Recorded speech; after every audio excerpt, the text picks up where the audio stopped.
Close to shore, another boat full of migrants. Each day since the start of the year, around 2,000 have arrived on the Greek coast. At this rate, the numbers for those who made the perilous sea journey since January 2015 could top the 1 million mark by the middle of this month.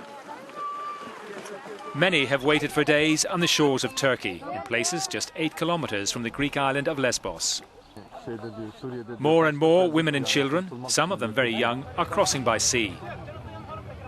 They board inflatable dingies, sometimes small, with not enough seats for everyone, which increases the risk of the craft capsizing. According to the International Organization for Migration, nearly 130,000 arrived by sea to Greece and Italy this year.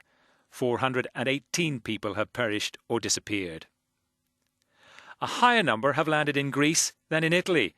The Mediterranean crossing from Libya is more dangerous than using the Aegean. It is a small consolation, but the 418 deaths since the start of the year are slightly less than in the same period in 2015. But in the first 9 weeks of this year, 77 children died when crossing the Aegean. That works out at more than 1 death each day.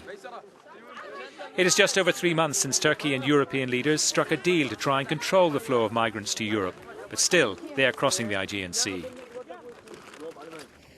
In early February, German Chancellor met Turkish Prime Minister Ahmet Davutoglu and other officials. Turkey is central to Merkel's diplomatic efforts to reduce the flow of migrants. 3 days later, and despite reported earlier reticence from Greece, all 28 NATO defence ministers gave the green light for a surveillance operation in the Aegean Sea. This is not about stopping or pushing back refugee boats. NATO will contribute critical information and surveillance to help counter human trafficking and criminal networks. The NATO mission will be carried out in cooperation with the Coast Guard, but at the moment the 3 ships which have been sent there have not been deployed in Turkish territorial waters. The mission is on hold.